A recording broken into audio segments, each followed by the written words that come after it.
დაგლოცოთ, გაგახაროთ და გაგაზიაროთ მაღალმა ღმერთმა. დღეს მინდა დაიკითხოთ და შეიძლება ზაგვარად გავმარტო მეშვიდე კვირიაგის სამშაბათს დაკითხული სახარება. ეს არის მათეს სახარება მე-16 თავის 20-24 მუხლები. მაშინ ამცნო მოწაფეთა თვის და რაით არავის უთხრან, მითარმედ იგი არის იესო ქრისტე.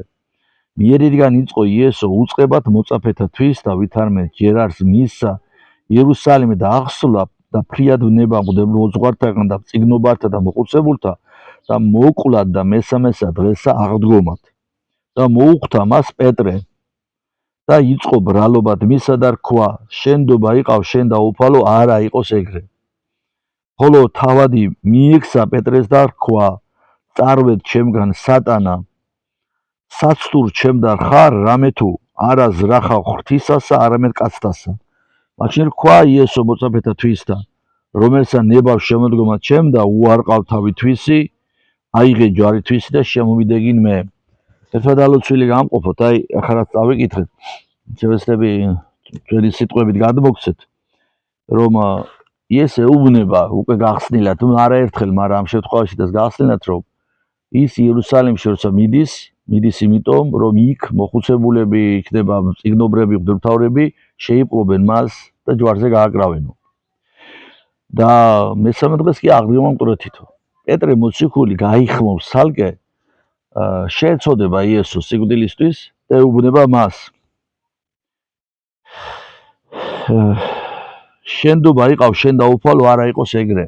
ანუ ნუ იქნება ეგრეო, ანუ ნუ მოაკვე, ნუ წახვალ სიკვდილზეო. ნუ შეიქმნი პრობლემებსო. და მაშინ რას ეუბნება იესო მას? აი მინდა უშუალოდ წავიკითხოთ, წარვედ ჩემგან სატანა. საცტურ ჩემდა ხარ, რამე თუ არა ზრახავ ღვთისასა არამედ კაცთასა. წადი ჩემგან სატანავ, რადგან საცტური ხარო ჩემთვისო, რადგან კაცისას მეუნდები და არა ღმერთისასო. აი რატო გაუსვა ამ სიტყვებს ხაზი და რა შეიძლება ვისწავლოთ მეგობრებო, ჩემო ძვირფასო ქართველებო და არა მარტო ქართველებო ამ სიტყვებიდან. როდესაც რაღაც მისია აღსასრულებელი, როდესაც ღვთის საქმე გაქვს აღსასრულებელი, როდესაც ხედავ რომ რაღაც სამართალს შეგიძლია რომ შეეწიო. თქვათ ხმა მოიღო უსამართლობაზე, ხმა მოიღო ერის გენოციდზე, ხმა მოიღო ერის მიზანმართულ გადაშენების პროცესზე და ამ დროს იცი რომ შენ თავს საფრთხე მუქრება და ამას უფრთხილდები. ნახეთ პეტრე მოციქულის ამ სიტყვებს ამ დროს ანგარიშს უწევ. როცა პეტრე ეუბნება რომ შენდობა იყავ შენ და უფალო არა იყოს ეგრეო, ანუ შეინდე შენი თავი, დაინდე შენი თავიო. რამე დაგემართებაო და რადგინა რომ დაგემართოსო. ხშირად ადამიანები ჩვენ ასე ვიქცევით რომ როდესაც რაღაცა სიმართლეს და ჭეშმარიტების სახურება საჭიროა, ხედავთ და გრძნობთ ამას, მაგრამ მიუხედავად იმისა, რომ ზუსტად ვიცით სადაა სიმართლე და ჭეშმარიტება, არ უდგებით მას და რადგან ვიცით რომ ამ დროს ჩვენს თავს, ჩვენს სულს, ჩვენს ხორცს საფრთხეში ვაგდებთ. ან თუნდაც ჩვენ შემოსავალ საფრთხეში ვაგდებთ, შეიძლება სამსახურიდან გამოგვიშვან, ან საყვედური გამოგვიცხადონ, ასე შემდგომ. შემოსავალი მოგვაგდეს. აი სწორედ ამ დროს რას ამბობს მაცხოვარი პეტრეს მისამართით? განვედ ჩემგან სატანა. ეს სატანისგან მოდის შემოძვირფასებო, რადგან კაცის საზრებია და არა ღმერთის საზრები. აი კიდევ ვიმეორებ და უფრო დავაკონკრეტებ.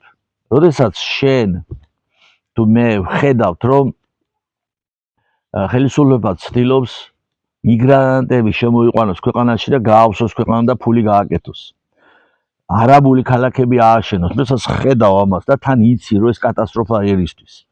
როდესაც ცდილობ რომ კაზინოებით ხედავ რომ კაზინოებით შარშანტის 76 მილიარდი ქონათ ბრუნვა და გაიძარცვა ქვეყანა.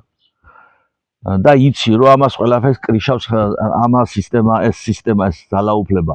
როდესაც ხედავ რომ სოფელში ბავშვები აღარ არის, ჩემ სოფელში პირადად, რომელიც ცენტრალური გზაზე გადის, ჩემი სოფელი.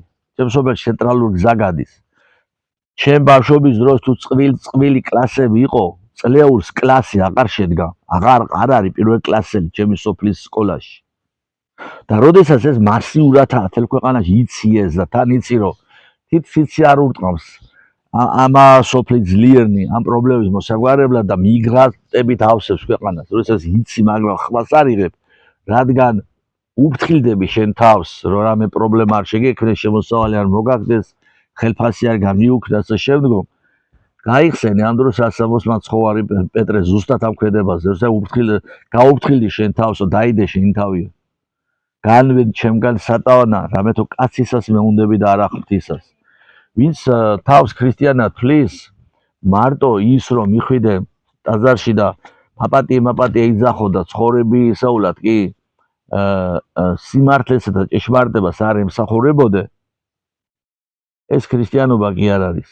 ეს უფრო ფარისევლობა არის, ჩემო ძვირფასებო და ღმერთმა ინებოზო თვითონ ჩვენთაგანი ყოფილიყავთ ჭეშმარიტი ქრისტიანები, ჭეშმარიტების და სიმართლის მსახურნი და ყოველთვის ჩვენთვის ცხოვრების წესი ყოფილიყოს სიმართლის ერთგულება.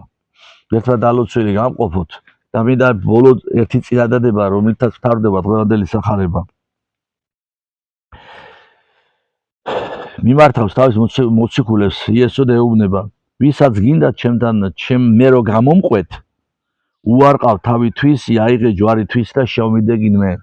ანუ ვისაც გინდათ რომ მე გამომყვეთო, პირდაპირ კი არ გვეუბნება იმას, ვისაც გინდა გამოყვევით, აგერა ვარ, ნუ გეშინიათო, ასე კი არა. პირობას ვიყენებს, შენი თავი უარყავი, აიღე შენი ჯვარი და მერე გამომყვევიო. საკუთარ თავის უარყოფა კიდე რა არის? ვიცხოვროთ ისე კი არა, როგორც ჩვენ გვინდა, არამედ ისე, როგორც ეს სათნო ეყოფა ღმერთს. ეს არის საკუთარი თავის უარყოფა. მოკლედ რო ვთქვათ. რას ნიშნავს ჯვარის აღება? ამ სოფელში წინაღობა, განსაცდელები მრავლად არის, ანუ ჯვარი არის განსაცდელი. ჯვარი არის ტკივილი, სულიერი განცდები და ბრძოლები და ასე შემდგომ. აიღე შენი ჯვარი, ანუ ნუ შეგეშინდება ამ წინაღობებისა და განსაცდელების, ანუ შენი ჯვრის გოლგოთაზე აზიდვის, ნუ შეგეშინდება. და ამის შემდგომ გვაქვს უფლება, რომ ვიწოდებოდეთ ქრისტიანად, ანუ შედგომილად, ქრისტესადმი შედგომილად რომ ვიწოდებოდეთ. ერთად ალოცვილი გამყოფოთ, ჩემო კარგებო, ინებოს უფალმა, რომ ყოველ ქართველს უყვარდეს საქართველო, ისე როგორც ეკადრება საქართველოს და ერთმა გააძლიეროს ჩვენ სერში სახელმწიფოებრივი აზროვნების უნარი. მადლობა მოსმენისთვის.